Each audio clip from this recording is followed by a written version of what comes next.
مشاهدينا الكرام، أرحب بكم في حلقة جديدة من حلقات سؤال جريء. هذه الحلقة خاصة لأن معي ضيف خاص من بلدي اسمه سعيد أوجيبو. مرحبا بك سعيد. شكرا أخ رشيد، أنا فرحان كثير نكون معك. السلام عليكم et bien bonjour à toutes et à tous. Bonjour سعيد، أنت ولد بلادي؟ Bien sûr, ولد بلادك أنا. Vous êtes d'où? Alors je suis de Kenitra au Maroc, enseignement Port-Lyautey, mais je suis d'origine berbère puisqu'on est originaire du sud du Maroc, le plus beau pays de la planète. Exactement. سعيد، أنت مغربي مسيحي. Bien sûr, je suis marocain et fier de l'être, mais aussi je suis chrétien et fier de l'être. قول لنا كيفاش بدأت؟ Comment les choses ont commencé la première fois? Alors si on parle de mon cheminement spirituel, tout simplement comme beaucoup d'immigrés, donc mon père il a quitté le Maroc pour des raisons économiques, on est arrivé en France. Et quand on est arrivé en France, en fait, mon premier réflexe, à cause un petit peu de l'attitude, de l'environnement, mais aussi de l'atmosphère et puis de l'accueil des Français, ça me faisait vraiment sentir que j'étais immigré, j'étais étranger. Donc l'accueil, non seulement il y avait des conditions climatiques, puisqu'on est arrivé dans une région où il y avait de la neige, où c'était glacial, mais l'accueil des Français était tellement glacial que finalement, j'ai commencé à pratiquer l'islam d'une manière vraiment volontaire. Parce que c'était une manière de protéger mon identité. Quel âge tu Alors, moi, j'étais tout petit. Je suis arrivé en France à l'âge de 3 ans et demi, mais ma pratique de l'islam, elle a commencé à l'âge de 8 ans, assez tôt. C'était à cause de ton père ou bien de la famille et l'environnement? Non, pas du tout. Non, pas du tout. En fait, c'est un réflexe identitaire. C'est une manière de se protéger, une manière aussi d'afficher son identité, en fait. Son islamité, quelque part, on l'affiche parce que finalement, on est quelque part en crise identitaire, parce que de temps en temps, en fait, on retourne au Maroc, on nous appelle les Blancs, Bédaouis, et puis en France, on est les mâles blanchis, il n'y a qu'en Espagne, finalement, qu'on est gris, quoi. Donc, comme on est dans ce déchirement, dans ce dépouillement, dans cette crise identitaire, il y a un véritable dilemme entre deux cultures qui se rencontrent. Et la meilleure manière, je dirais, c'était de pratiquer ma religion, l'islam, que je trouve, pour moi, c'était la plus belle religion. Et tu étais fier d'être musulman? Bien sûr, fier d'être musulman. C'est-à-dire que notre pratique de l'islam, elle se résumait donc à la prière, bien sûr, le vendredi, les 5 prières par jour aussi quotidiennes, mais le moment du Ramadan, c'était le moment le plus important pour nous, où chaque parents étaient là, nous formions un cercle, et puis ensemble, il y avait la rupture du jeûne. C'était un temps extraordinaire en France. L'aspect social. L'aspect social, l'aspect culturel aussi, mais aussi la fête du mouton. Alors, il y avait le mythe du mouton, etc. en France, mais pour nous, c'est vrai que l'Aïd el-Kbir, pour nous, c'était un moment très fort avec la communauté, puisqu'on avait beaucoup de voisins marocains, algériens, etc. C'était vraiment un moment très fort d'être ensemble. Et après? Eh bien, ce qui est arrivé en fait, c'est que moi, j'avais pas besoin que mon père me dise « Saïd, va faire ta prière ». Parce que j'aimais Dieu, j'aimais les choses de Dieu. Et quand je faisais la salat, que ça soit Bismillah ar-Rahman ar-Rahim, Qul Huwallahu Ahad, toutes mes prières, etc., c'était des récitations mécaniques par cœur que j'avais apprises. Et en même temps... C'était ton père que t'as appris comment faire les prières? Non, c'est d'abord dans l'école coranique. Quasiment depuis le Maroc.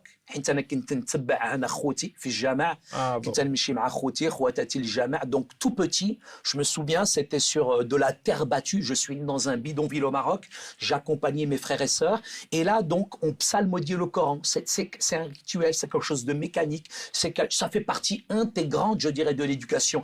Avant d'aller à l'école, je dirais, on est d'abord à l'école coranique. Donc, toutes ces prières, je dirais, moi, je les ai apprises par cœur. Mais en même temps, pour moi, très honnêtement, j'aimais Dieu. J'aimais les choses de Dieu et j'avais pas besoin que mon père me dise « Saïd, fais ta prière ou pas ». Parce que pour moi, je dirais, le moment de la prière, c'était sur une peau de mouton en France. Et j'ai l'impression que je me connectais directement.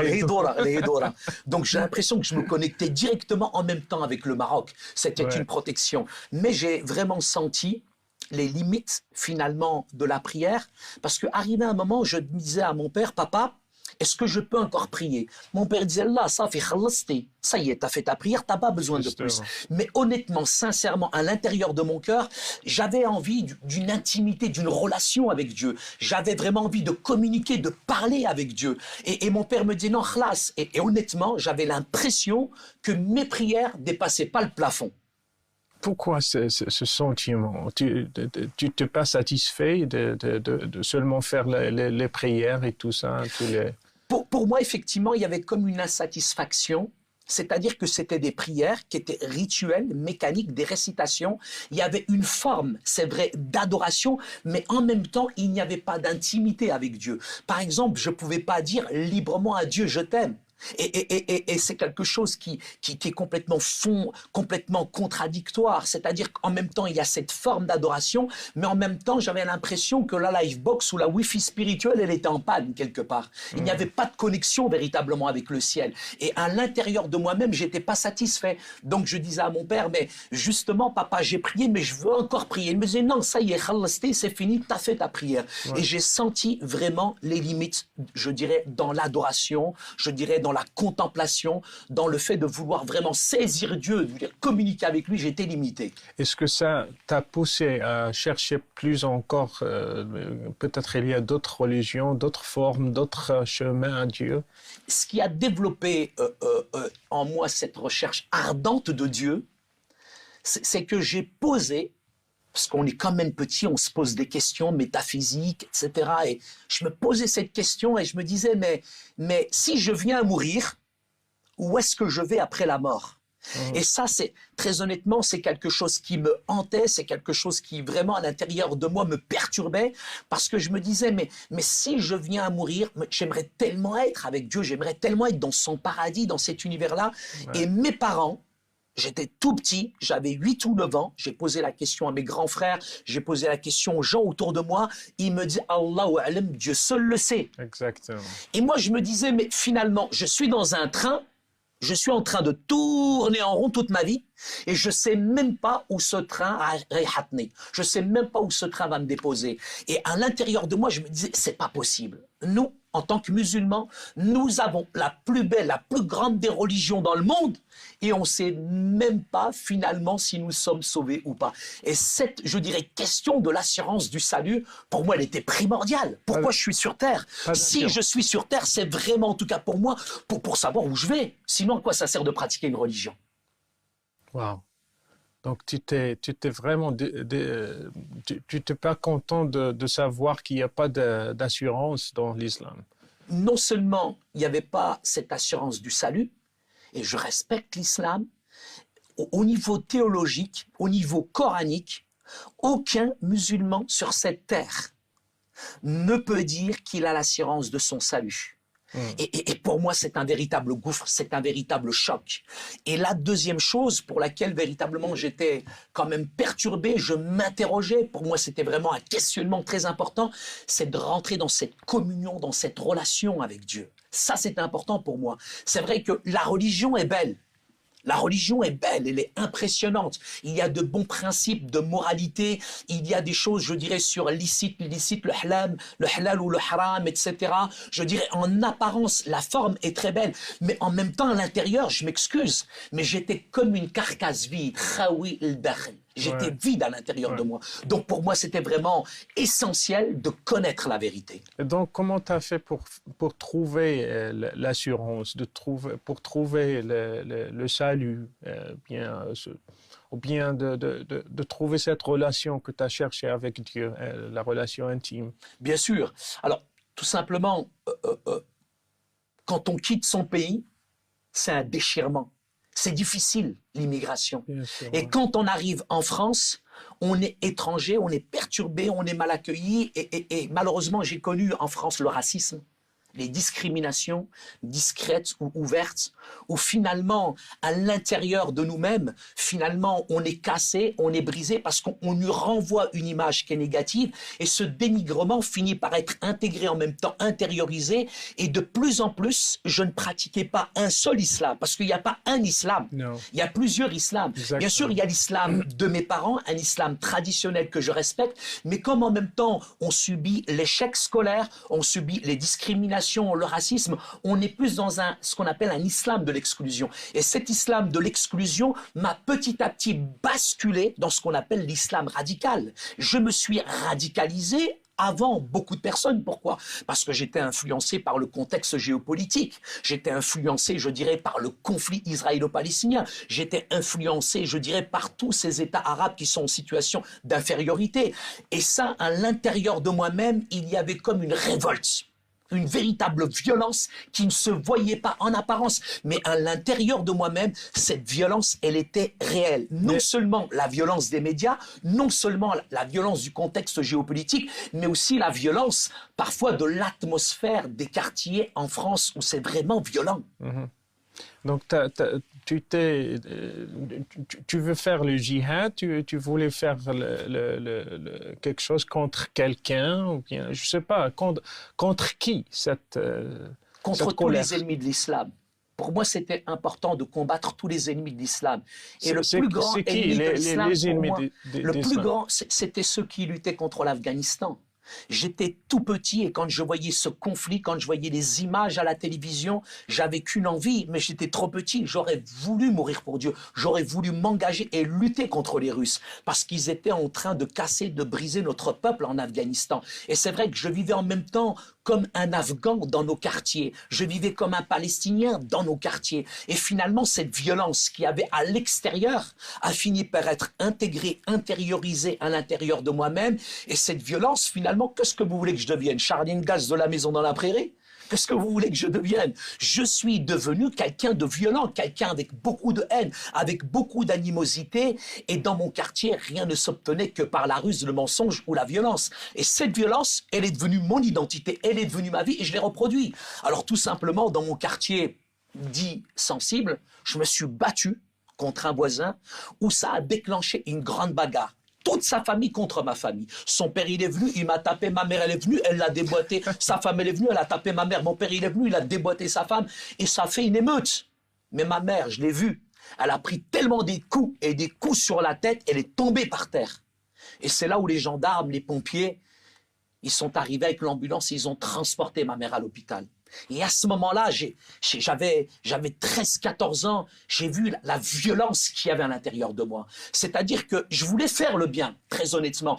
Mais c'est comme si le mal, il était collé, il était attaché à moi. De temps en temps, je voulais tendre la main comme ça, mais toujours ça se terminait avec des poings. Et dans mon cœur, j'étais cassé, dans mon cœur, j'étais brisé. Mais quand j'ai vu ma mère par terre, à ce moment-là, j'ai dit, c'est pas possible.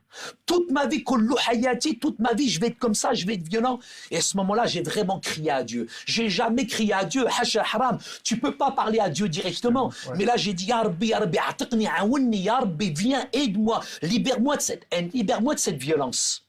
Et ce qui est arrivé, c'est assez étonnant. Au-dessus de chez nous, il y avait des Français. Ils venaient juste d'habiter au-dessus de chez nous. Et le salut ne peut venir que d'en haut. Ils ont frappé chez nous, toc toc, et ils nous ont dit on va garder vos petits frères et sœurs parce que votre maman est à l'hôpital. C'est un choc en France. C'est la première fois qu'on voyait des Français venir chez nous des Arabes. Sans préjugés, sans stéréotypes, sans clichés, ils sont venus et ils nous ont dit voilà, on veut garder vos petits frères et sœurs. Vous savez très bien, frère Rachid, nous sommes d'une culture où on ne sait pas dire non. On leur a dit non. Oui. Et ils ont gardé mes petits frères et sœurs. Et ces Français-là, ils étaient tellement différents des autres. Je me souviens quand ma mère, parce qu'il y a quand même l'aspect culturel qui est là, ma mère, quand elle est sortie de l'hôpital, elle leur a fait un couscous marocain. Un très bon couscous. Et c'est vrai. Et eux nous donnaient des gâteaux au chocolat. Ma mère, elle faisait le bon tagine marocain. L'impression que t'as faim, là, Jihan ou là. Ouais, qu'est-ce que c'est obligé. Qu'est-ce que ça veut? C'est la fin. Non, ça a été effectivement avec cette famille française une grande amitié. Parce que, très honnêtement, nous étions quand même réticents, méfiants en arrivant en France. En France, il y avait quand même chez nous des préjugés à l'égard des Français, du christianisme. Et moi, je pensais que les chrétiens, c'était tout ce que je voyais à la télévision où tout ce qu'on m'avait dit et toutes ces choses qu'on m'a dit se sont érigées comme des dogmes, elles ont pris des allures de vérité et à l'intérieur de moi-même, finalement, j'avais déjà enfermé l'Occident et les Français dans une boîte. C'est tous des Juifs, c'est Kulhum Ihoud. Pourquoi on a cette attitude? On voit les Français ou bien les chrétiens sont tous des Français, surtout au Maroc, Nsara. Nsara sont contre nous parce que l'histoire joue un rôle aussi parce qu'ils étaient au Maroc pendant... Bien sûr, bien sûr, il y a eu la période... Et après, donc, on voit les Nsara sont les Français, sont contre nous, contre l'islam, contre... Pourquoi on a cette attitude Moi, je pense que tout d'abord, il y a un sentiment, je dirais, qui est d'abord humain. Je pense que quand on parle, par exemple, de racisme, le racisme, il est une réalité. Mais le racisme, c'est pas une affaire de couleur. Je vois bien aujourd'hui dans certaines régions, même en Afrique du Nord, c'est une tribu contre une autre tribu. C'est un quartier contre un autre quartier. Et je pense que c'est lié d'abord, tout vient du cœur. Le racisme, c'est pas une affaire de couleur. C'est une affaire de cœur.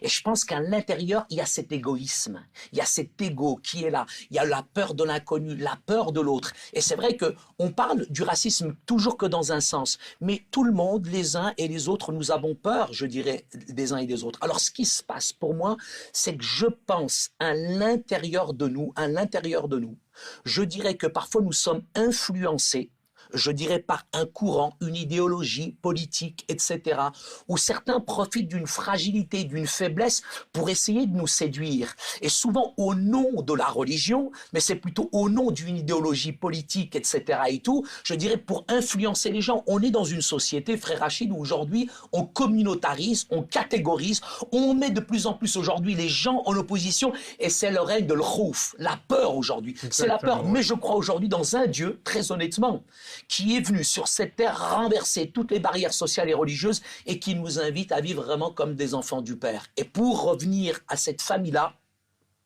ça a été extraordinaire, cette famille-là. Parce que cette famille-là, ils nous ont aimés, ils nous ont considérés, nous nous sommes liés d'amitié avec eux, et il y avait un échange de plats, tagine, gâteau au chocolat, etc. Mais c'est vrai qu'il y a un jour où on a été surpris, c'est qu'ils ont offert une Bible qui s'appelle Muqaddas à ma grande sœur Fatima. Mais ils n'ont pas offert cette Bible, je dirais, comme du prosélytisme. C'est parce que tout d'un coup, ma sœur, quand on s'est lié d'amitié avec eux, ces Français étaient chrétiens. Et comme il y avait une Bible chez eux, et comme le Coran dit le Coran dit respecte aussi les gens du livre, nous avons obéi à ce précepte, à ce décret, à ce commandement, à cet ordre. Mais et donc ma grande sœur a lu la Bible. Mais attends. L'Injil تحرف. Alors justement, si vous dites que l'Injil m'harraf, j'aimerais savoir où m'harraf, par qui m'harraf et à quel moment m'harraf. Je sais, mais tu n'avais pas cette arrière-pensée que l'Injil, c'est pas le même, l'Évangile, c'est pas le même que... Disons qu'il y a un double discours. Il y a certains qui aujourd'hui viennent de différentes écoles de pensée où ils nous invitent, je dirais, et nous invitent, je dirais, à considérer, à respecter les autres religions, puisque normalement, d'après ce qu'on m'a appris traditionnellement, l'islam c'est la paix, l'islam c'est l'amour, l'islam c'est la tolérance. Donc si l'islam c'est la paix, si l'islam c'est l'amour et la tolérance, donc je dois respecter les autres religions, c'est s'intéresser aux autres religions, et nous avons obéi tout simplement. Et ma grande sœur, Fatima, la première, a commencé à lire la Bible. Mais en lisant la Bible, ça a été une surprise. C'est que ma grande sœur Fatima, elle s'est convertie. Je ne sais pas, frère Rachid, si vous réalisez, on est en France, une famille immigrée, pauvre, dans un quartier pauvre, avec une fratrie de 11 enfants, avec une dominante de grands frères. Et notre sœur se met à genoux dans le salon marocain face à mes parents, et j'entends, je suis dans la chambre, mais j'entends ma sœur, parce qu'il y a des mots qu'on ne prononce jamais dans une famille musulmane. Exactement. Et ma sœur dit à mes parents tout d'un coup, Ani Messihiya, maintenant je suis chrétienne. Astaghfirullah. Wow. C'est un séisme, c'est un ouragan, c'est un tremblement de terre. Comment ma grande sœur peut dire, attention, quand ma sœur dit ça, qu'est-ce qu'on fait? Nous, on ferme les fenêtres, on ferme les portes, parce qu'on est plus prisonniers des voisins, de ce que disent les voisins, etc. Et tout. Et au moment où ma grande sœur Fatima nous dit qu'elle est chrétienne, c'est l'effondrement, c'est même l'échec de notre migration en France. On a regretté d'être venu en France. Ça a été la chouma, ça a été la honte, ça y est, là, c'était fini. Daniel Lakhira, c'était la fin du monde. Wow. C'est un choc. C'est un double choc. C'est la troisième guerre mondiale. Kefra. Bien sûr, Kefra. Bien sûr, non seulement ça, mais c'est la plus haute trahison pour moi. Moi, j'ai 14 ans. Moi, l'islam, c'est ma fierté. L'islam, c'est mon identité. L'islam, c'est ma religion. Tu veux Et nous mourir sommes en pour France. l'islam. Pardon? Tu voulais mourir pour Bien l'islam. sûr, mais tout musulman est prêt à mourir pour Allah Ta'ala. C'est une réalité. Et ta sœur? Nous, les Français, l'Occident, ils aiment la vie, ils chérissent la vie. Mais nous, la mort ne nous fait pas peur. Elle fait partie de la vie. Même la mort, c'est le commencement de la vie pour nous, coraniquement. C'est ça, ouais. Mais à ce moment-là, quand ma grande sœur nous dit ça, mais tout s'effondre. Tout s'effondre. Pour nous, c'est une catastrophe. Chouma, on a honte, on est cassé, on est brisé. Mais en même temps, nous, on pense, parce qu'on est en France, que c'est un effet de mode. Parce qu'à l'époque, il faut savoir qu'il y avait beaucoup d'immigrés en France qui étaient dans des situations d'infériorité. Et en même temps, il y avait toute l'histoire de la guerre d'Algérie, le colonialisme, etc. Et tout cet héritage qui était là finalement fait que certains parents, ils pratiquaient ce qu'on appelle la politique du silence. Ils cachaient leur identité musulmane. Ils n'affichaient pas leur identité musulmane comme on l'affiche aujourd'hui. Si bien que cet islam privatisé, intériorisé, était pratiqué, mais d'une manière, je dirais, cachée. Si bien que là, quand ma grande sœur nous dit finalement qu'elle s'est convertie à Christ, nous, on pensait qu'elle était complexée, qu'elle n'était pas fière de ses origines, et c'était une manière, la conversion d'occidentalisation. C'est-à-dire, elle veut devenir blanche plus blanche transparente. Khlas. Voilà. C'est-à-dire que même à l'époque, frère Rachid, il y avait des filles qui s'appelaient Fatima, et pour travailler à la mairie, elles changeaient de nom, elles devenaient Zama Martine. J'avais des copains, on jouait au foot dans le quartier, dans la cité, ils s'appelaient Momo. Et quand on était au club de foot avec les Français, Max. Ils changeaient de nom parce qu'il y avait un complexe d'infériorité. Il y avait comme une crise d'identité. La plupart des immigrés n'étaient pas fiers de leurs origines, etc. Ouais. Et quand ma sœur nous dit ça, nous on dit que bon, c'est un effet de mode, ça va lui passer, etc. Mais il n'y a rien qui lui passe. Quel âge 18 ans. Ma sœur a 18 ans à ce moment-là. Et ma sœur fait un choix intellectuel, spirituel. Elle n'a pas été séduite. Ces Français, je dirais, qui étaient là, lui ont juste offert un livre. Et elle a lu. Elle a lu le livre. Elle a lu ce livre, Kitab al-Muqaddas. Et quand elle a lu ce livre, elle nous a parlé d'un prophète qui s'appelle Yeshua, Jésus. Et elle nous a dit, il est non seulement un prophète, mais il est plus qu'un prophète, il est le Messie, il est le sauveur du monde. Yeshua al-Masih, Et quand ma sœur nous a dit ça, elle le disait avec une telle force, avec une telle conviction, un musulman ne doute pas de l'existence de Dieu. C'est pas la peine d'aller voir un musulman et lui dire si tu crois en Dieu. Oui, en France. Ouais. En France, il y a un monsieur, je l'ai rencontré, je lui ai dit, monsieur, vous croyez en Dieu? Il m'a dit, je suis athée, Dieu merci. Peut-être ici, en Occident, mais un musulman est fier de son identité. Je crois que c'est dans notre ADN, dès la naissance. Mais quand ma grande sœur nous a partagé en quelque sorte sa foi, comment elle a rencontré Jésus, c'est d'abord une expérience, c'est dans la prière, c'est dans l'adoration, où elle a compris en lisant la Bible que finalement elle était pécheresse. Al-Khatiya, le péché c'est pas voler, mentir, tricher, c'est grave, mais le pire des péchés c'est qu'on a détourné nos regards de Dieu, c'est cette souffrance qu'on inflige directement avec Dieu, c'est cette communion qui s'est brisée avec Dieu. Et quand ma sœur nous a explicité son cheminement spirituel, mais j'ai jamais douté de ma foi. Je ne peux pas douter de ma foi. Mais quand ma grande sœur Fatima nous a dit son expérience, j'ai dit, oh, quelle force, quelle paix, quelle joie elle dégage. Et on était complètement déstabilisés. Mes parents étaient déstabilisés, on était déstabilisés. Vous savez, en France... Ta mère et ton père, qu'est-ce qu'ils ont fait? Mon père et ma mère, qu'est-ce que vous voulez qu'ils fassent? Bien sûr que gentil. Parce que devant les autres, c'est honteux. Mais c'est Chouma, c'est honteux. Donc on l'a caché, on l'a calfeutré. Donc très honnêtement, on l'a brutalisé. Mes parents, ma mère l'a frappé, mes grands frères l'ont frappé, et on a déchiré. On a déchiré toute sa Bible. Page par page, on a déchiré toute sa Bible, mais on n'a jamais déchiré la foi, l'amour qu'elle avait pour Jésus. Et c'est ça qui était grave, c'était ça qui était perturbant, c'est que malgré les coups, malgré les menaces, malgré qu'on l'empêchait, mais plus on l'empêchait, plus elle aimait Jésus. قلت هذه راه مجنونه سحروها. Mais elle aimait Jésus. Vous savez, il y Tu t'es a un fâché grand... contre les voisins en haut? C'est les voisins qui ont causé cette conversion?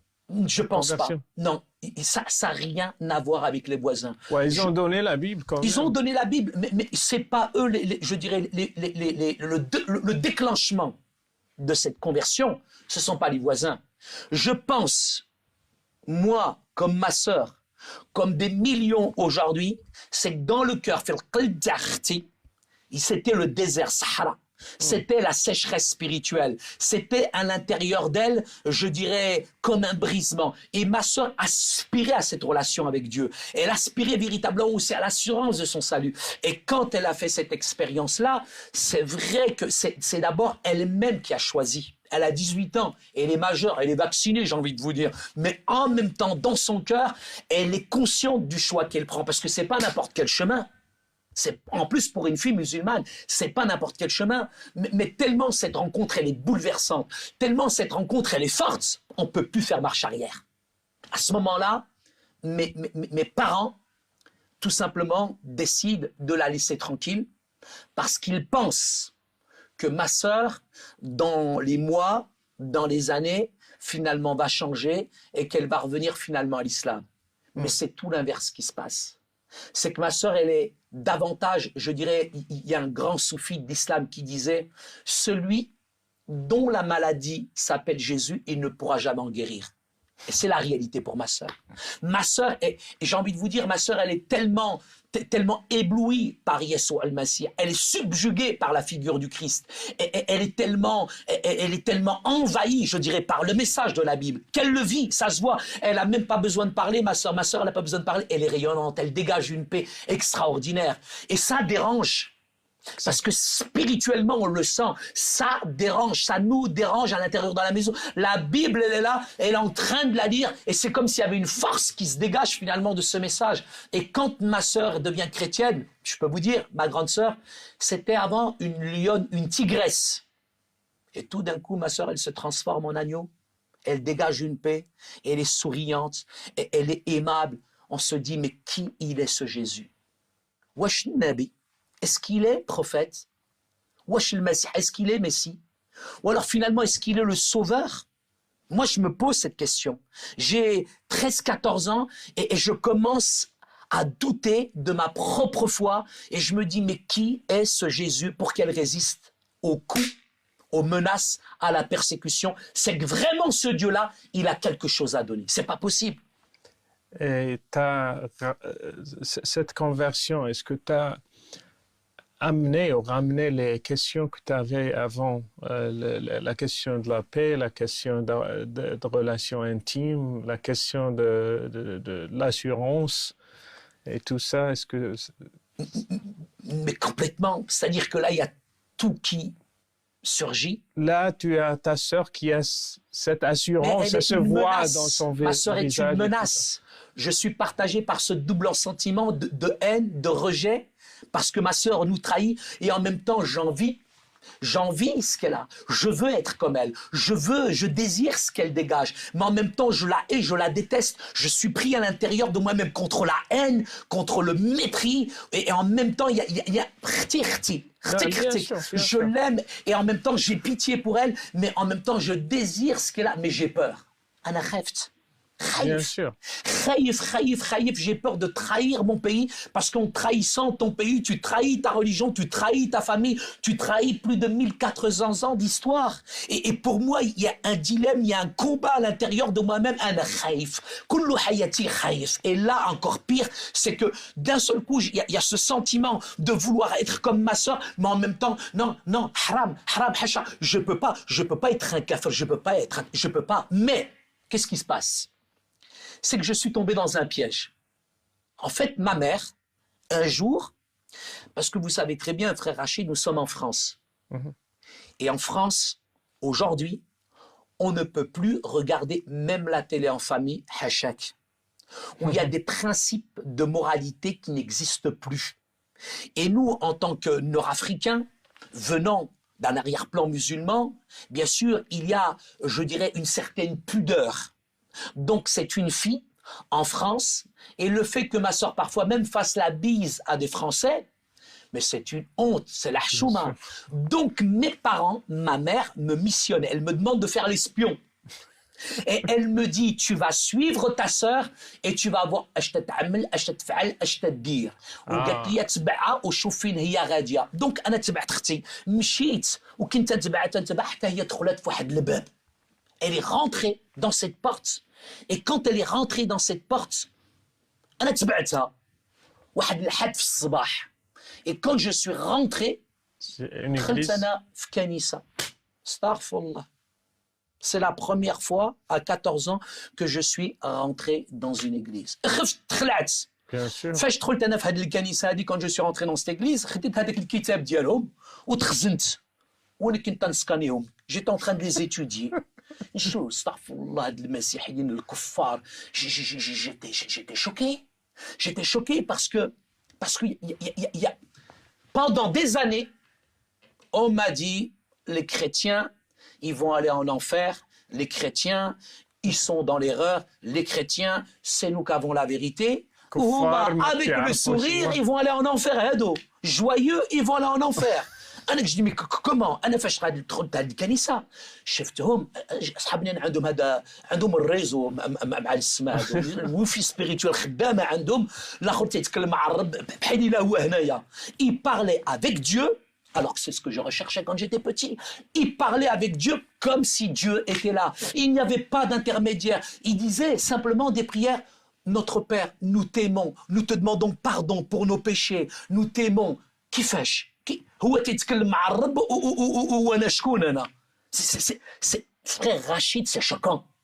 Quand vous voyez ces chrétiens dans cette église qui s'adressaient à Dieu avec amour, avec respect, je me dis mais c'est pas de l'intimité, c'est de l'impudence. Mais comment eux ils ont du réseau? Moi j'ai pas de réseau. Et j'étais choqué parce que je voyais ces croyants, ces chrétiens, ils se mélangeaient comme de l'eau dans l'eau. Ils ne se critiquaient pas, ils se jugeaient pas. Ils sont soumis, ils sont soumis. Ce sont des musulmans, c'est pas possible. هادشي اللي كتقولي يا الوالده ممكن هادو هما المسلمين. هادو هما المسلمين صح. لا مي سي فري ما كاينش الحشيك الهضور وكل شيء لو كريتيكي الاخر هذاك لابس هادي دايره هذا. Non, il y avait un amour, une simplicité dans cette église في هذه الكنيسه. Donc tu étais choqué de voir ça. انا choqué.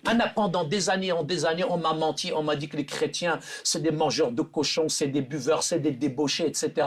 وشفت سيدي هاد الناس هادو احسن مني. Parce que moi, je vivais avec l'apparence. Eux, ils vivaient avec le cœur. Mais là, quand j'étais dans cette église-là... Tu as fait la comparaison entre tes prières comme un musulman, bien sûr. Seulement des rituels, raka', sujud et tout bien ça. Sûr. Mais eux, ils ont vraiment une relation. Ils parlent à Dieu comme un père. Bien sûr. Notre Mais en même temps, il y a chez moi de la peur, le khouf, de la crainte et de la méfiance. De la méfiance, pourquoi? Parce qu'il y a eu la colonisation, Ah bon? il y a eu la guerre d'Algérie, il y a eu le prétendoriat, il y a eu toutes ces choses-là qui font que je me méfiais toujours des Français. Gaouri, Nsrani, Nsrani. Et je me disais, Hado, ils sont souriants, ils prient, ils sont heureux. C'est artificiel. Voilà, c'est artificiel.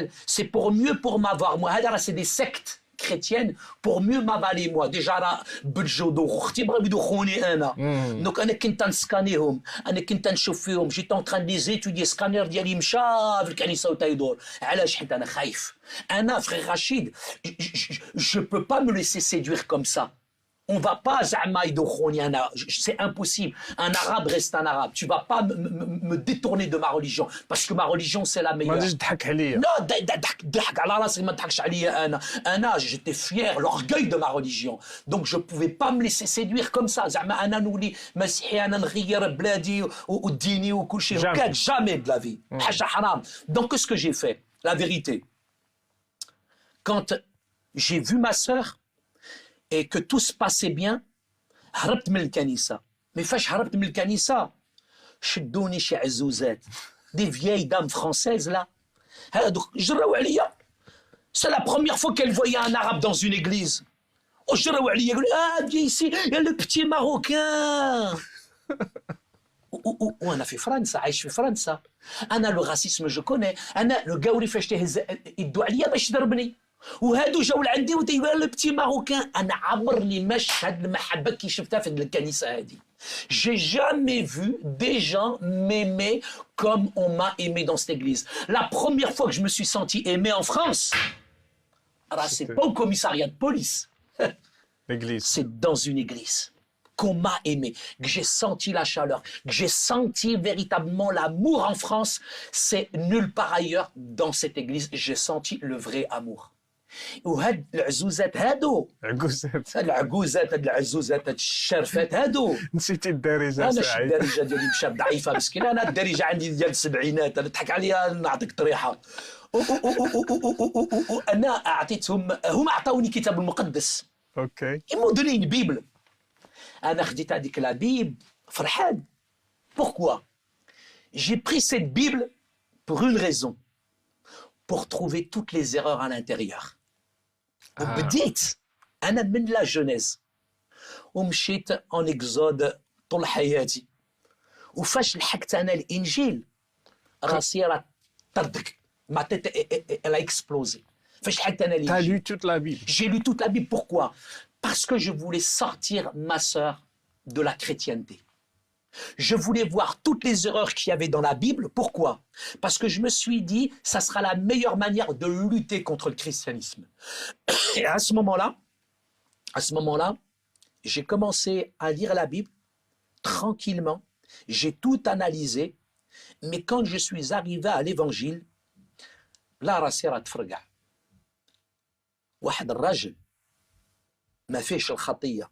القرآن هو اللي تيقول لي بينما يسوع المسيح il n'a jamais péché, il n'a jamais menti, il n'a jamais triché et il est né من الروح القدس par la puissance du Saint-Esprit. Je connais aujourd'hui sur toute la surface du globe aucun homme, aucun être qui est né ibn Maryam بالروح القدس. Aucun homme qui est né par la puissance du Saint-Esprit.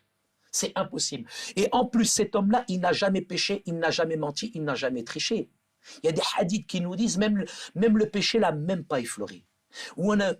Quand je suis arrivé à la personne de Jésus, j'étais en train d'étudier la Bible en cachette de mes parents. J'ai été frappé par le message de l'Évangile. Quelqu'un qui n'a jamais péché, qui n'a jamais menti et qui en même temps vient prendre mes péchés. ما فهمتش هاد القضية أنا ما فهمتهاش. علاش يسوع المسيح واخد الخطية تاعي. Mais أنا كنت dans un raisonnement intellectuel et en même temps avec une influence, je dirais, de ma religion et de ma conception, je dirais, musulmane du christianisme. Si bien que pour moi, j'avais beaucoup de barrières psychologiques à l'égard du christianisme, où je ne pouvais pas réaliser, comprendre que Dieu envoie Yeshua al-Masih, le Sauveur, sur cette terre, un homme qui n'a jamais péché, jamais triché, jamais menti, et que cet homme-là prenne mes blâmes, prenne mes péchés. Je suis pécheur. Ok, mais je faisais toutes sortes de bonnes actions pour pouvoir atteindre le ciel. Mais le ciel, il m'a atteint. Le ciel, il est venu sur cette terre à travers Jésus. Il fallait un déconditionnement du Saint-Esprit. Il fallait vraiment beaucoup d'humilité, que de la tête ça descend jusqu'au cœur, jusqu'à que je comprenne la grâce elle s'achète pas, la grâce elle se monnaie pas, la grâce on la reçoit par la foi, elle iman. Et moi j'étais dans un raisonnement coranique, intellectuel, dans le blocage psychologique, plus tout le contexte géopolitique, si bien pour moi, tout de suite je pensais que Jésus, de toute façon il est blanc aux yeux bleus, il est là à la Maison Blanche, jusqu'à où je réalise finalement que Jésus, quand j'ai vraiment réalisé qui il était, Anna, j'ai été frappé par le message. Le premier message que j'ai été frappé, c'est aimer vos ennemis. Ah ça, on ne le trouve pas dans le Coran. J'ai étudié beaucoup de religions et je les respecte toutes, mais j'ai jamais vu ça ailleurs. Aimez vos ennemis, bénissez ceux qui vous maudissent et même priez pour ceux qui vous maltraitent. Et la Bible, quand elle me disait, si on te frappe sur la joue droite, il faut entre là et là, d'abord. C'est clair, je ne peux pas me laisser faire. Pour moi, si tu me frappes, je te frappe. Si tu me gifles, je te mets 4 gifles. Mais là, quand j'ai vu l'amour de Dieu, il est tellement grand. L'amour de Dieu, il est tellement fort que j'ai été frappé par le message de Jésus. Mais honnêtement, il m'a fallu du temps. كان خصني الوقت. قنيطري كيفاش تقول لواحد قنيطري تقول له لا جبت لك الموس انا نضربك على هذا الخد دور لي الخد انا نعطيك بالراس قبل ما ندور لك انا هنايا. C'est normal, c'est ma vie, j'ai grandi comme ça, la violence elle a été toute ma vie et là كتاب المقدس, la Bible elle me dit زعما tiens si tu as une chemise tu vas la donner. Comment je vais donner? Mais j'ai été subjugué, frappé, je dirais, par le message du Christ, qui est un message d'amour, un message de pardon, un message véritablement qui m'a perturbé. Pendant des mois et des mois, secrètement, j'étudiais la Bible, je posais encore des questions à des imams, je posais des questions autour de moi, j'essayais de comparer, j'ai comparé Mohammed et Jésus, j'ai comparé la Bible et le Coran, et il n'y a pas de comparaison à faire.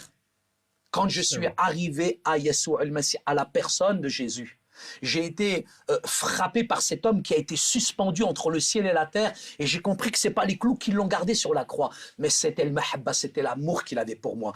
Et quand j'ai réalisé l'amour de Dieu, là je me suis dit, j'ai laissé le doute s'installer. C'est difficile de laisser le doute s'installer dans son cœur. On ne peut pas laisser le doute, c'est pas possible. Mais j'ai commencé à avoir une critique de mon propre texte, de comparer la Bible et le Coran.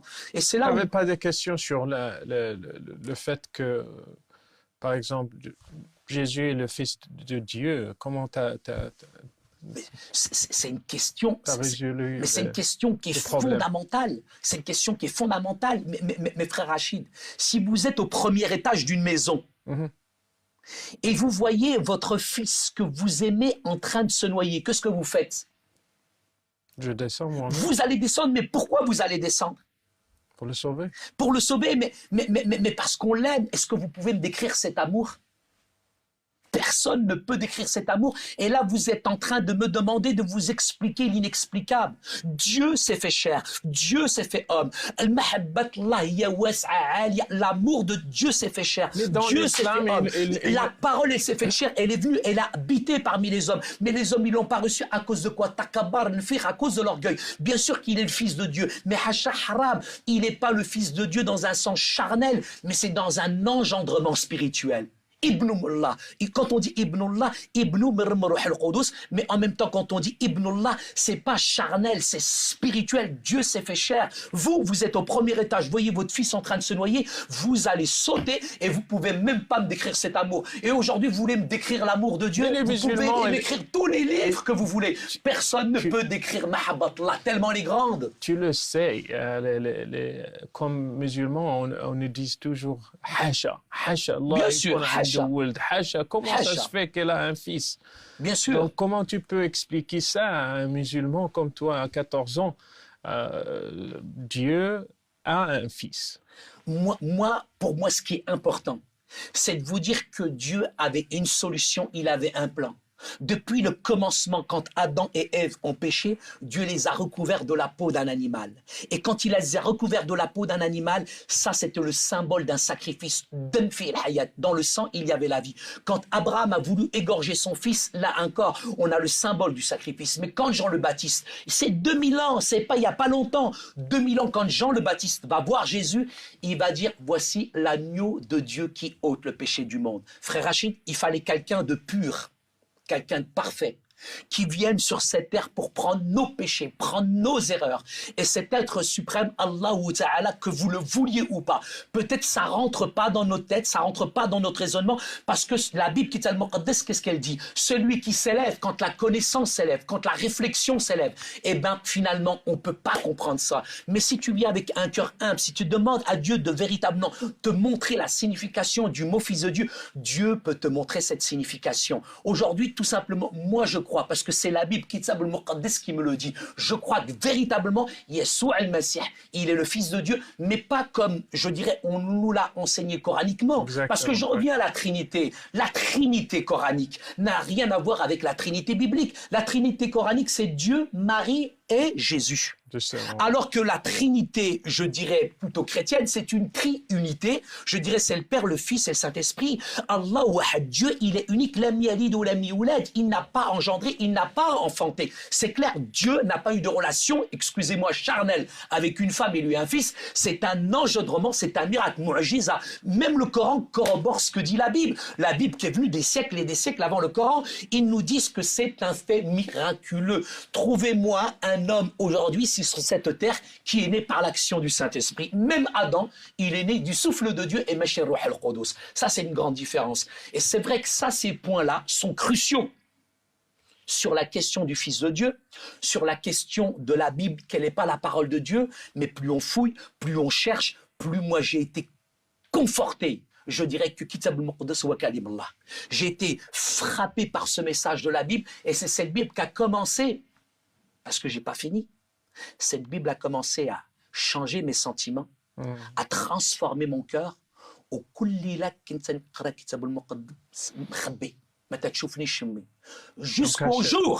Jusqu'au jour où انا كنت في البيت تنقرا كتاب المقدس والوالده مسكينه راه ما تتقرا لا والو. Elle sait ni lire ni écrire وفتحت الباب وشافني تنقرا كتاب المقدس وقلعاتو ليا. ما تتقرا لا والو. Elle savait que c'était la Bible. Spirituellement تيشمو. Ma mère savait que c'était la Bible. Et quand elle m'a arraché la Bible كان عندي 14 عام. وانا عند الوالدين تنحترمهم. Bien sûr. Donc j'étais chez mes parents, je me dois le respect de mes parents, comme je me dois le respect de l'islam. Et comme j'étais chez mes parents, j'ai continué à pratiquer, bien sûr, la religion, mais tout en ayant une double vie. D'un côté, c'était la drogue, c'était l'alcool, c'était la haine de l'Occident, c'était la haine des Juifs, c'était la haine des Américains, c'était la haine même de moi-même. Et entre 14 et 21 ans, ma vie, c'était une catastrophe. كنت نبيع الحشيش كانوا عندي الفلوس j'allais en boîte de nuit je m'éclatais je m'amusais mais القلب تاعي كان خاوي c'était le vide à l'intérieur de mon cœur et j'ai passé des années les plus difficiles les plus horribles. Et ta sœur a continué d'être chrétienne? Ma sœur continuait d'être chrétienne et ce que je sais aujourd'hui c'est que ma sœur, ils étaient toujours en train de prier pour moi. Toujours ma sœur priait pour moi. Si bien qu'un jour, dans ma chambre, par hasard, le hasard c'est un train que Dieu prend pour passer incognito. Ma sœur, elle avait caché une Bible à la maison. On a fait Kitab al-Muqaddas par hasard un soir. J'ai min Paris, c'est là où je me ravitaillais avec la drogue. Et je rentre dans ma chambre et dans la bibliothèque, par hasard, c'est là où je cachais la drogue, je trouve la Bible. La première chose, parce que c'est un livre saint. Exactement. Donc j'ai peur. Mais en même temps, je prends cette Bible et je commence à la lire. Et je tombe sur ce passage, qui dit dans Ésaïe, les jeunes géants chancellent, mais ceux qui s'attendent à l'éternel, ils renouvellent leur force.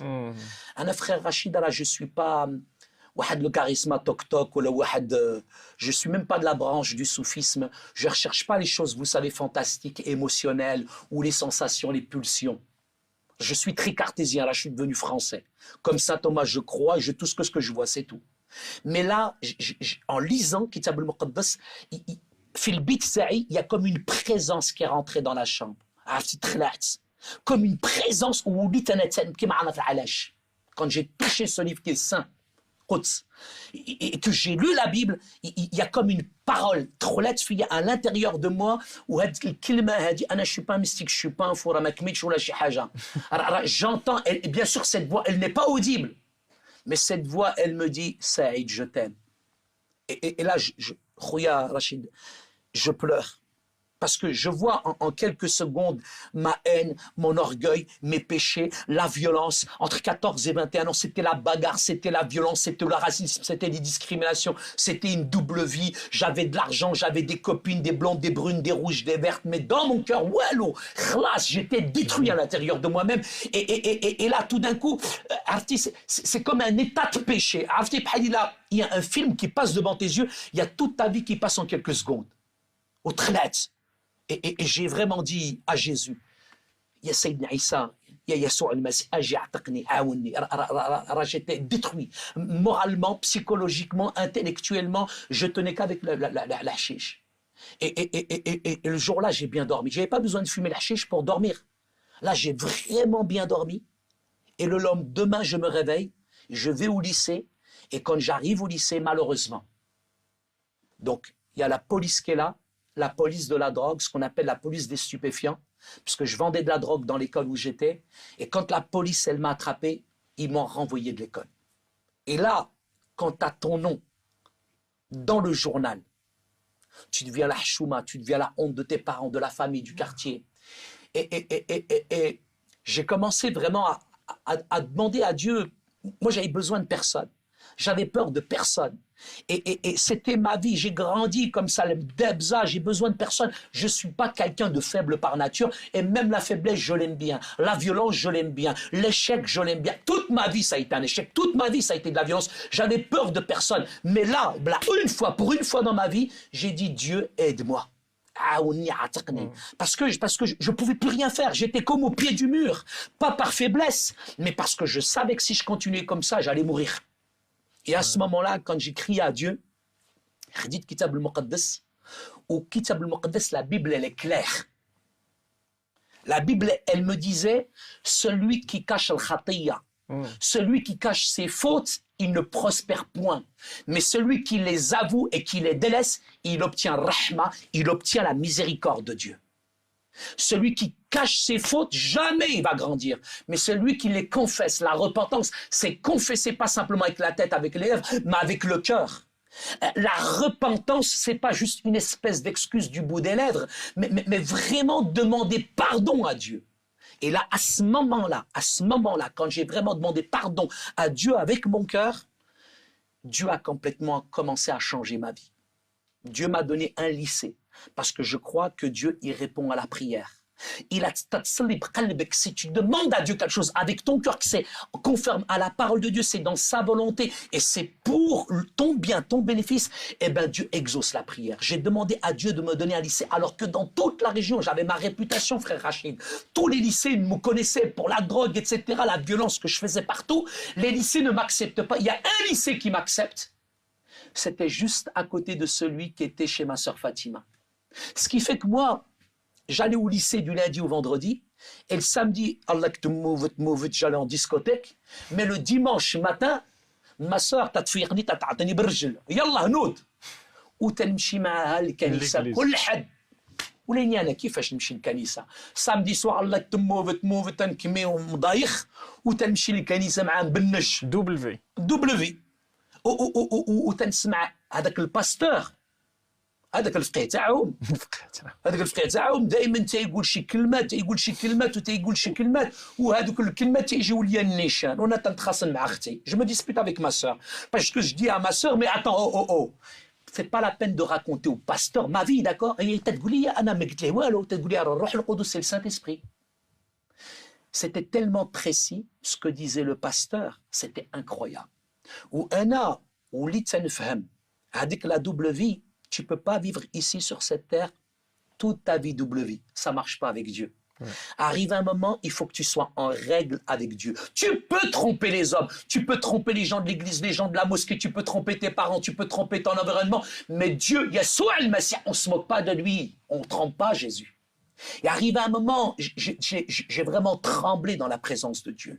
Et j'ai vraiment compris, c'est pas simplement voler, mentir, tricher, toutes ces choses-là. Mais le khatiya, c'est que j'étais un hypocrite, j'étais un lâche et j'avais une double vie. Et devant Dieu, je devais lui demander pardon. Ou intellectuellement, je sais ce que c'est que le péché. Mais quand j'ai compris le sens de la croix, quand j'ai compris ce que c'était que l'amour de Dieu, quand j'ai compris qu'il y a Yahshua al-Masih, c'est pas simplement le petit sauveur qu'on sort à Noël avec la bûche, le pain d'épices, toutes ces choses-là. Yahshua al-Masih, c'est pas le 24 décembre. Yahshua al-Masih, c'est les 365 jours. Yahshua al-Masih, c'est toute ma vie. Et là, j'ai compris, j'ai réalisé ce que c'était que la croix. Et quand j'ai été frappé par le message de la croix, j'ai compris qu'il n'est pas le sauveur seulement, mais il est Seigneur de ma vie. Il doit diriger ma vie. Il est le maître de ma vie. Mais frère Rachid, je ne savais pas ce que c'était que la soumission et l'obéissance. Je ne voulais même pas que mon père, à moi, ou les Français, je dirais, j'obéisse à qui que ce soit. Mais là, j'ai dû me soumettre à Yahshua al-Masih. Parce qu'il était le maître. Il était celui qui devait combler, diriger ma vie. Et je l'ai accepté. Et au moment où j'ai accepté Jésus comme sauveur, comme Seigneur de ma vie, j'ai pleuré pendant 3 heures. Je ne savais même pas pourquoi je pleurais, mais j'ai comme quelque chose qui m'a envahi, et toutes ces choses qui m'ont envahi me montraient mes péchés, mes erreurs. Comment je ne suis pas comme ça. C'est comme il a un miroir. C'est comme si tu voyais un miroir, et dans ce miroir, finalement, tu vois toute ta vie défiler. Mais j'ai dû abdiquer, j'ai dû accepter mon péché. Et Dieu m'a convaincu de péché, de justice et de jugement. Et quand là, véritablement, j'ai réalisé la croix, vraiment, il y avait comme une tristesse qui m'a envahi, une tristesse très forte qui m'a envahi, mais en même temps un sentiment de joie qui me disait « Je t'aime et je te pardonne pour tes péchés ». Ce jour-là, il a... Ta sœur était avec toi? Non, elle n'était pas. J'étais tout seul dans ma chambre. C'est comme si j'étais né une deuxième fois. Je ne sais pas ce qui m'arrivait. Physiquement, intellectuellement, psychiquement, j'avais l'impression que tout d'un coup, le Saïd, l'ancien, il est parti. Et j'étais une personne nouvelle. Où j'ai une joie extraordinaire. Tu parles de ma mère. Elle aime Walida. Mais j'étais tellement heureux, j'étais tellement joyeux, j'étais tellement envahi d'un sentiment, d'une joie extraordinaire. C'était fort, c'était vraiment beau. قلتي كتبوس فيها ولا شنو؟ Non, parce que tu sais très bien culturellement, je dirais, cette affection, cet amour, tu le partages pas comme ça. C'est clair, c'est difficile. Mais quand là, Dieu m'a montré qui j'étais, j'ai vu le mal que j'ai fait à ma mère, j'ai vu le mal que j'ai fait à mes petits frères, j'ai vu le mal que j'ai fait même aux Français autour de moi, j'ai vu la drogue que je dealais, tout ça, et j'ai dit non, haram, c'est pas bien de faire ça. T'as une chiffre le quartier, la cité, ou t'as une bousse Sara ou Kouché, t'es goulou hadar, il est devenu curé, ou là, devenu un prêtre, Adam Shafiha. Et ma mère, la première fois, c'est vrai, quand je suis allé vers elle, m'a vu de loin, elle a vu la joie, le visage, c'est تبدل le visage. Mais ce qui s'est passé, c'est que on n'a pas besoin de parler. كنتي 14 ans في هذا الوقت؟ 18 ans. 18 ans. 18 ans. Entre 14 et 18 ans, là, ça a été une catastrophe. Mais mon cheminement spirituel, à 18 ans jusqu'à 21 ans, alors, je ne suis pas devenu chrétien. Ce n'est pas un singe à qui on apprend à faire des grimaces. Entre 18 et 21 ans, je ne suis pas devenu français ou là, occidental. J'avais tellement peur, moi, de quitter ma religion. J'ai mis longtemps. J'ai fait beaucoup d'études, j'ai beaucoup recherché entre la Bible et le Coran. J'ai comparé, j'ai voyagé jusqu'à le jour où j'ai fait cette expérience avec Jésus. Mais ce n'est pas fini, frère Rachid. Attention. On n'a pas besoin de parler. Parce que ma mère, je ne peux même pas sortir ma langue. Ma soeur, elle était plus courageuse que moi. أنا ما رضيتش ما قدرتش نقول للوالده أنا راه مسيحي. مي الوالده راه عرفتي الوالدين كي دايرين. الوالده راه حسوا وشمات وما قالت والو. وفاس الناس ديال الجامع جاو quand les gens de la mosquée ils ont appris parce que le téléphone arabe il est jamais en panne dans nos cités dans nos quartiers. هذاك تيخدم هذاك. Bien sûr. قالوا لي راه ولك كافر ولا مسيحي وهي قالت لهم mon fils je préfère le voir comme il est maintenant que comme il était avant d'être لهم الفم. C'est tout. C'est tout. C'est ça. بقى يبيع لا دروغ. Bien sûr. Bien sûr, ma mère, elle m'a vu changer, etc. Elle a dit, mon fils, il est devenu nouveau. Et j'avais 21 ans. Et comme j'étais sérieux, ما وليتش تنمشي نشطيح ونضيح في الديسكوتيك وكل شيء دايما في الدار وليت مزيان. قالوا هذا ولا مزيان خصنا نجوجوه. Il voulait me marier. Il voulait me marier. صافي هذاك ولا مزيان ولا رجع الطريق وجي ولا بعقله وكل شيء كان بغاو يجوجوني. انا قلت لهم انا راه ما نجوج مع حتى واحد. Je suis amoureux de Jésus. C'est ma vie, Yeshua al-Masih. C'était toute ma vie. Vraiment, frère Rachid, il y avait quand même mon père, le problème. بلاتي سعيد. واخا خويا. عندنا فاصل. On doit s'arrêter. اوكي. عندنا صافي راسي كوا معاكم مشاهدين أن لدينا فاصل نتوقف وبعده نعود لإكمال هذه الحلقة الشيقة مع الأخ سعيد أوجيبو. في الظلام هو المصباح، وفي الجوع هو الغذاء، وللروح العطش هو ماء الحياة. فيه كامل الإعلان عن محبة الله للإنسان. إنه الكتاب المقدس، كلمة الحياة التي تحتاجها كل نفس بشرية. يمكنك اليوم إضافة إلى حصولك على نسخة من الكتاب المقدس أن تستمع إليه أو تقرأه إلكترونياً باتباع الخطوات التالية. أولاً، ابعث بإيميل إلى العنوان التالي bible@hayatv.tv ونحن نرسل لك التفاصيل والروابط. أو يمكنك زيارة الموقع الإلكتروني التالي bible.is. في هذا الموقع يمكنك تصفح الكتاب المقدس أو الاستماع إليه، كما يمكنك تحميله على هاتفك الخلوي.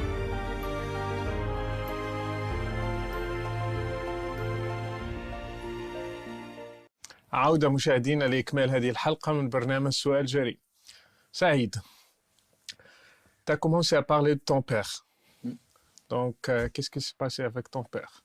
Écoute, suite à ma conversion, c'est vrai que c'était difficile, je dirais, de parler avec son père. Moi, j'ai eu très peu de communication.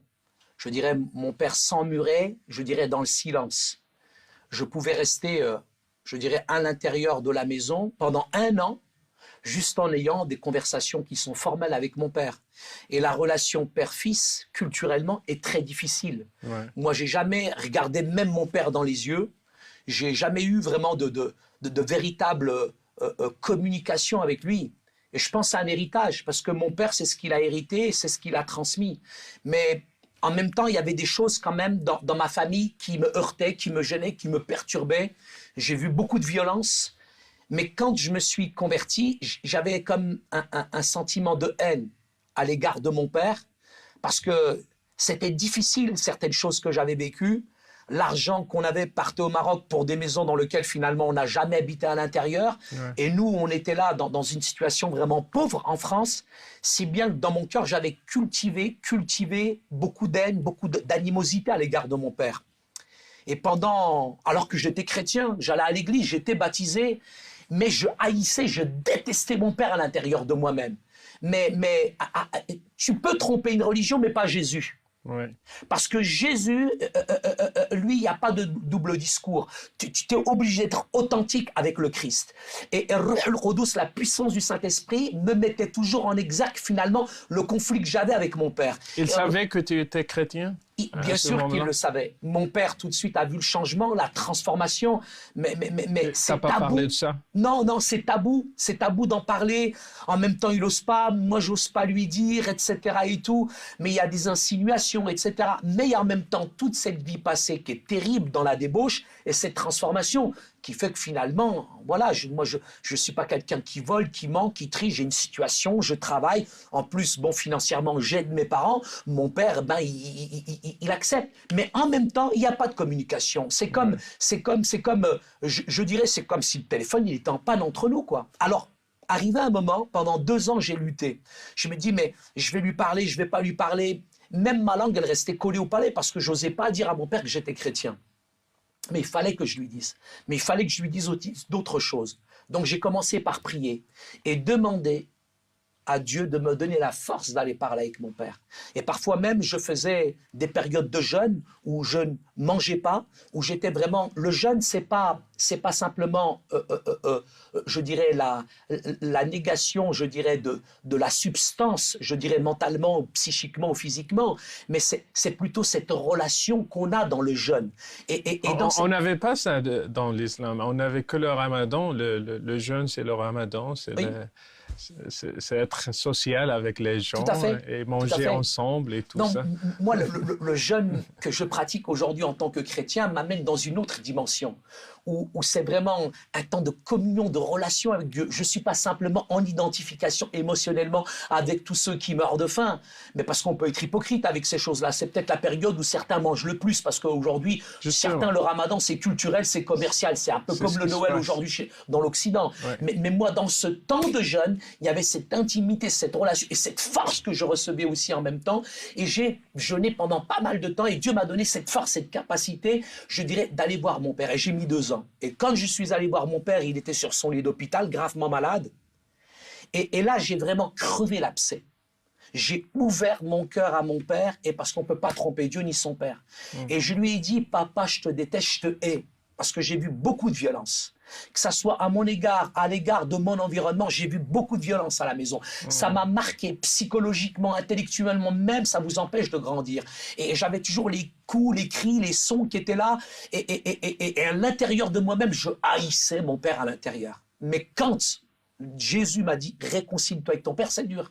Mais je suis allé le voir et je lui ai ouvert mon cœur. Et je lui ai dit, papa, je te hais. Je te déteste. Mais aujourd'hui, aujourd'hui, de la même manière que Yassoua al-Masih il m'aime, papa, aujourd'hui, je veux t'aimer. Aujourd'hui, de la même manière que Yassoua al-Masih, il m'a pardonné mes péchés. Papa, aujourd'hui, non seulement je te pardonne, mais je te demande pardon aussi pour tout le mal que je t'ai fait. Et moi, personnellement... Et comment il a réagi à ça? Mon père était perturbé.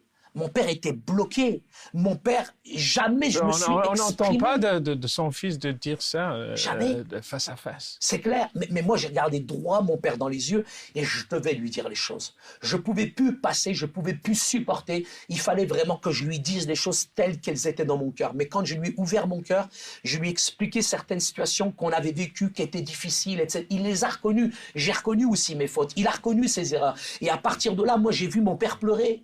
Mon père, Zama a dit, j'ai vu mon père pleurer, et j'ai pas profité d'une situation de faiblesse ou quoi que ce soit, mais je lui dis, papa, je connais quelqu'un, un berger, qui a laissé toutes ses brebis pour aller chercher une qui était perdue. Papa, je lui dis, je connais un père, que quand son fils est parti, malgré tout ce qu'il a eu fait de mal, son fils, quand il est revenu, son père, il a couru. Il se jetait dans ses bras et il l'a embrassé. Je dis, papa, Yassoua al-Masih, il peut changer ton cœur, il peut transformer ta vie. Et moi, là, j'ai vu mon père s'effondrer en larmes, et mon père, il me dit, mais comment qu'on fait pour accepter Jésus?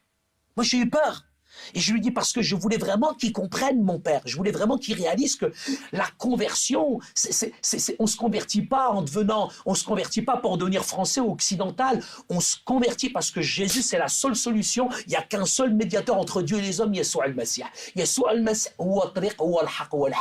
Jésus, il n'est pas un des chemins sur cette planète, il est le chemin. Il n'est pas une des vérités. Il n'y en a qu'une, c'est celle du cœur. Et en plus, et je lui dis, papa, si tu l'acceptes, il peut changer, transformer ta vie.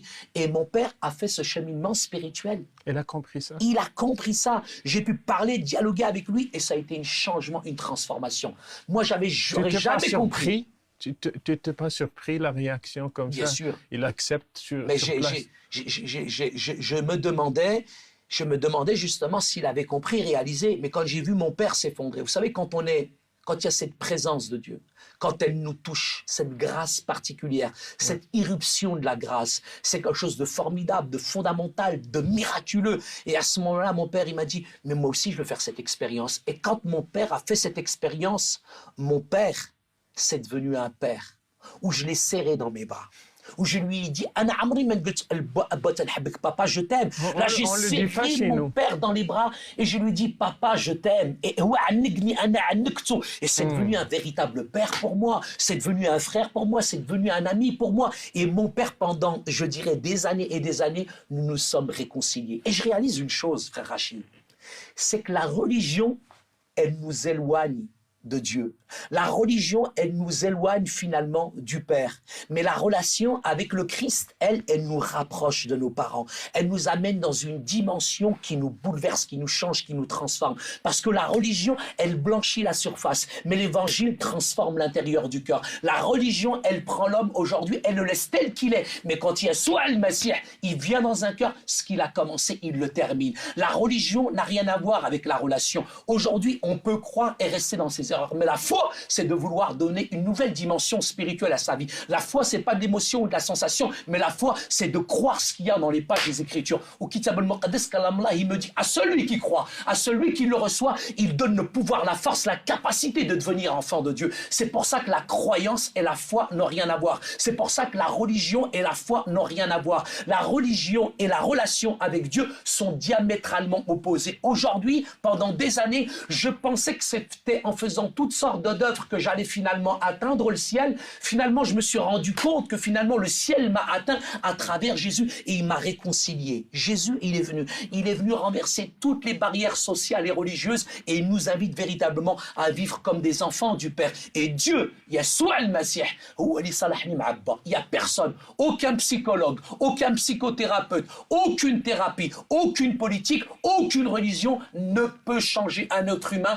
Personne ne peut changer sa vie, mais Yeshua al-Masih هو اللي بدل قلبي وحياتي وحتى واحد ما غيبدل قلبي وحياتي إلى يسوع المسيح هو الحق هو الحياة هو الطريق. Amin. آمين. Waouh, là, ta mère, comment elle a réagi? Ma mère, vous savez, une maman, quand elle m'a vu, Elle a dit ça devant tout le monde, bien ton sûr, père? bien sûr, mais une maman reste une maman. Une maman, elle a qu'une envie. Une maman, elle a qu'une envie, c'est arja al-dinak, c'est reviens à ta religion. Et je comprends ma mère. Parce que j'ai vécu la situation de ma sœur. Ma sœur, quand elle-même, elle est devenue chrétienne, j'étais dans les mêmes sentiments que ma mère. Mais parce que le 5e commandement dans la Bible, dans la parole de Dieu, c'est honore ton père et ta mère. Elle est ici. J'aime mes parents, je suis soumis à mes parents, je respecte mes parents. J'ai un héritage culturel que je respecte. J'ai un héritage, je dis, religieux, mais je dirais la foi, je l'ai choisi. Je suis aujourd'hui plus dans une religion, mais dans une spiritualité, dans une communion, dans une relation avec Dieu. Si bien que ma mère, je comprends son envie, etc. C'est qu'elle me voit, elle voit très bien qui je suis. Je suis marié, j'ai des enfants. Je suis pas en train de voler, etc. et tout. Mais tout ça fait que ma mère, aujourd'hui, c'est vrai que il y a une déception. Il y a une déception. Mais en même temps, je dirais, il y a aussi le témoignage qui est là. Aujourd'hui, ma vie a été changée, ma vie a été transformée. Et ça, la preuve là, personne ne peut le faire. C'est Mirahadi Mu'ajiza. Il n'y a personne qui peut changer un être humain. Il n'y a personne qui peut transformer même une nation. Il n'y a que Jésus qui peut le faire. Et à partir de là, je peux dire qu'aujourd'hui, très honnêtement, avec ma mère, j'ai des très bonnes relations. Je visite ma mère régulièrement. Je veux dire je veux dire avec ton père. Lorsqu'elle a su que ton père est devenu chrétien. À partir de là, c'est clair qu'il n'y avait pas de... c'est tabou. On ne peut pas en parler. Elle voyait le changement, la transformation. Voilà, comme il y a un changement, il y a une transformation. On ne peut pas en parler, on ne peut pas en dialoguer. Et c'est caché, toutes ces choses-là. C'est masqué. Et puis même, je dirais, le fait qu'il y ait ce cheminement spirituel de la part de mon père, c'est clair que je sais que quand un de mes grands frères l'a appris, mais lui s'est vraiment mis en colère, quoi. Parce que c'est la pire des choses, je dirais, qui arrive dans une famille. Mais moi, c'est pas moi qui l'ai déclenché. Ça, c'est Dieu. Dieu appelle qui il veut, il choisit qui il veut. Al-Mahabbatullah, elle est pour tout le monde aujourd'hui. Et moi, ma prière, c'est que vraiment, je souhaite que chacun fasse cette expérience-là. pas l'expérience de l'occidentalisation du christianisme. Si on suit aujourd'hui le christianisme pour devenir chrétien, on se plante. Mais c'est suivre le Christ, celui qui a été le modèle. Yeshua al-Masih huwa khubz al-hayat. Yeshua al-Masih huwa nur al-alam. هو الحق وتعطينا الحق هو الحياة ويعطيك الحياة هو النور ويضويك هو السلام وتعطيك السلام. Il est la vie. Il est la vie. Et cette expérience-là, je trouve qu'aujourd'hui, c'est égoïste. À chaque personne qui rencontre le Christ, qui vienne d'un arrière-plan musulman ou pas, pourquoi il ne la partage pas? À cause de la persécution, Kitab al-Muqaddas Kalamullah, il est clair. Nous serons persécutés à cause de notre justice. Et la justice, elle dit tout simplement que finalement, c'est dire la vérité. Et dire la vérité, c'est simplement vivre sa foi d'une manière authentique. J'aime aujourd'hui et je respecte toutes les religions. Pour moi, l'islam, c'est une belle religion. Mais à quoi ça sert aujourd'hui une religion si elle ne m'amène pas dans une relation, une communion avec Dieu et qu'elle me donne l'assurance de mon salut? Aujourd'hui, je le dis sans orgueil, je le dis avec beaucoup de simplicité, avec beaucoup de respect, avec beaucoup d'amour. Aujourd'hui, j'ai vraiment une intimité, une relation avec Dieu qui est extraordinaire. Je sais où je vais. Aujourd'hui, on accepte, on accepte que des Français adhèrent à l'islam. On accepte que des gens, je dirais, adhèrent à l'islam. Si l'islam, c'est l'amour, si l'islam, c'est la paix, si l'islam, c'est la tolérance, pourquoi aujourd'hui, on n'accepterait pas qu'un tout petit arabe comme moi, tout petit comme ça, deviennent chrétiens? Est-ce que je suis dangereux? Pourquoi il n'y a pas cette réciprocité? Il faut que nos frères, nos amis musulmans acceptent aujourd'hui qu'il y ait une véritable réforme aujourd'hui dans l'islam pour accepter aujourd'hui qu'on fasse aussi ce cheminement spirituel. Je ne suis pas en rupture avec mon groupe d'appartenance, ma culture. Je n'ai pas trahi mon pays pour une tranche de jambon. Je mange toujours du couscous avec mes 3 doigts. Ma culture, elle est là et je suis fier de ma culture. Mais en même temps, ce cheminement spirituel est important. Il faut accepter aujourd'hui que des personnes venant d'un arrière-plan arabo-musulman peut-être soient agnostiques, soit peut-être athées. Et il faut accepter aussi que quelqu'un qui vient d'un arrière-plan arabo-musulman, avec toute la culture arabo-musulmane, choisisse une nouvelle forme de spiritualité. Et cette spiritualité-là, franchement, pour moi, je crois qu'il y en a beaucoup qui l'expérimentent, mais on a peur de le dire. On a peur de le dire. On accepte le chemin inverse, mais l'autre dans l'inverse, on ne l'accepte pas. Saïd, pourquoi on a... chez nous, on voit la conversion, se convertir au christianisme, c'est comme un synonyme de la trahison. Parce que pour moi, c'est clair, il y a quand même des textes coraniques qui affirment bien qu'un musulman ne peut pas changer de religion. Aujourd'hui, juste avoir une critique enfin tout ce qu'on appelle la critique historico-critique, un petit peu des textes, etc., c'est presque être un kafir, c'est être, oh là là, on va te menacer de fitna, comment tu oses faire ça, etc. et tout. Je pense qu'il y a un message aujourd'hui qu'il faut contextualiser. Ça, c'est important. Et je pense qu'il y a de grands théologiens aujourd'hui musulmans dans le monde qui sont prêts, je dirais, à faire une certaine réforme aussi. Au jour d'aujourd'hui, il est intéressant de voir que ce sont non seulement des centaines, mais des milliers de musulmans qui se convertissent. Pourquoi? Excusez-moi, mais je suis fatigué avec certains personnes qui sont malhonnêtes, des détracteurs, qui vous disent « Ouais, mais Hadar, il s'est converti pour des papiers, il s'est converti pour de l'argent, mais celui-là, il n'a jamais été musulman. » Mais tous ces gens-là, ils n'osent pas s'avouer une vérité. Ils n'osent pas s'avouer c'est une vérité. C'est que finalement, ça les blesse, ça les heurte, ça les dérange aujourd'hui, oui, qu'il y ait des musulmans qui deviennent chrétiens. On est très fiers et on met en exergue quand un Français devient un musulman, tout le monde applaudit des deux mains. Mais il faut aussi accepter qu'un musulman puisse faire le cheminement spirituel inverse en découvrant Yeshua al-Masih, la personne de Jésus. Je dirais même dans le soufisme, même dans certains courants de l'islam, on reconnaît cette personne de Jésus. Et la personne de Jésus, pour moi, elle n'est pas liée, elle n'est pas enfermée dans une boîte, dans une religion. Jésus, c'est un sémite, c'est un oriental, il appartient à tout le monde. Et je pense qu'aujourd'hui, les temps sont mûrs pour qu'il y ait de véritables réformes et qu'on accepte non seulement de la part des grands ulémas, des grands responsables religieux dans le monde, etc. et tout. Là, je fais référence au wahhabisme d'Arabie Saoudite ou alors je dirais à la grande école El-Azhar d'Égypte où moi-même d'ailleurs j'ai invité, frère Rachid, le professeur je dirais, d'islam, de cette faculté de théologie d'El-Azhar, Mohamed El-Shahat El-Gendi. Et dernièrement, j'ai invité 2 orateurs très importants, parce que vous savez, je travaille beaucoup dans le dialogue interreligieux. Pour moi, c'est important de dialoguer. Dialoguer aussi avec mes frères et mes amis musulmans,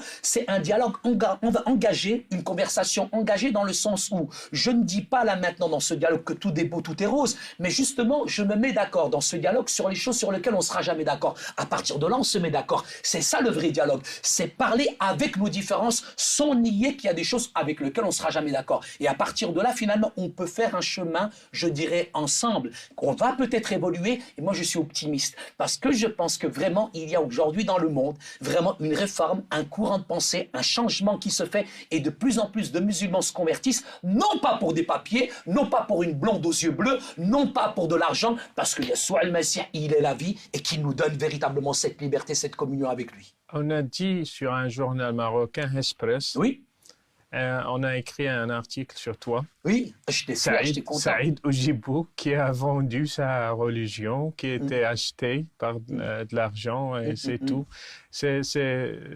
Comment tu peux répondre à ces accusations? Je dirais à ce monsieur, tout d'abord, que je lui pardonne et que je l'aime et que je prie pour lui, que je le bénis. Si cet homme avait expérimenté Jésus, seul un sourire de Jésus peut éclairer toute sa vie. S'il savait qui était Jésus, il n'aurait jamais osé parler comme ça de Jésus, parce que Jésus, il a une grande place dans le Coran. On le respecte aussi. Et ce que je veux dire, c'est qu'aujourd'hui, on pense que moi, j'ai été acheté avec de l'argent, mais avec l'argent, tu peux acheter des médicaments, mais pas la santé. La santé, avec de l'argent, on peut acheter un lit, mais tu n'auras jamais le repos. Mais le seul repos que j'ai trouvé, c'est en Jésus-Christ. Avec l'argent, tu peux aller dans la meilleure discothèque, tu peux fumer le meilleur joint, mais tu reviendras toujours à la réalité. Jésus, c'est plus que de l'argent. Yeshua al-Masih, il est la vie. Et ce que j'ai choisi, ça se paye pas, ça se monnaie pas, ça s'achète pas, ça s'accepte tout simplement dans la joie et par la foi. Jésus, il a dit, celui qui vient frapper à la porte, je lui ouvrirai la porte et je lui donnerai gratuitement de l'eau à boire. Le salut, il est gratuit. Chez nous, il s'achète pas, il se monnaie pas, on le mérite pas. Pourquoi on le mérite pas? Parce que tout simplement, il y a plus cette notion, je dirais, de bakshish en arrivant au ciel. Ça n'existe pas, ça, je dirais, dans le Christ. Avec Jésus, il n'y a pas du tout de séduction ou quoi que ce soit. Avec Jésus, nous sommes dans une dimension véritablement qui est complètement autre que celle que la religion nous présente aujourd'hui. Tes frères, vous êtes 11. Oui, on est une grande famille. Donc, tes frères et tes sœurs, les autres, à part Fatima. Oui, moi j'ai une trop bonne relation avec la plupart de mes frères et sœurs. Et effectivement, puisque à la conversion, comme nous sommes devenus chrétiens, le contexte, nous sommes en France. Donc, il y a certains membres de ma famille qui sont devenus beaucoup plus musulmans qu'avant, en fait. Avant, ils n'étaient pas vraiment musulmans. Et même dans mon entourage, mes amis. Mais quand finalement on se convertit, il y a l'effet inverse qui se crée. Finalement, ils deviennent même musulmans plus que musulmans. Ils redécouvrent finalement l'islam. Donc, ce qui fait qu'il y a une séparation. C'est clair, net. Il n'y a plus aucune relation avec certains membres de ma famille. Ça, c'est clair. Mais Kitab al-Muqaddas Kalamullah nous le dit. On va être persécuté. C'est une réalité. Je dirais, frère Rachid, la conversion, c'est pas Disneyland. On pense que devenir chrétien, tout est beau, tout est rose, etc.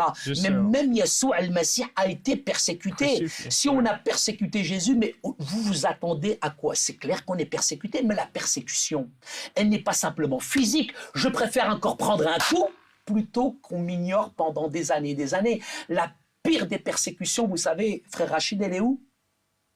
C'est où? Elle est en Occident. Elle est en France.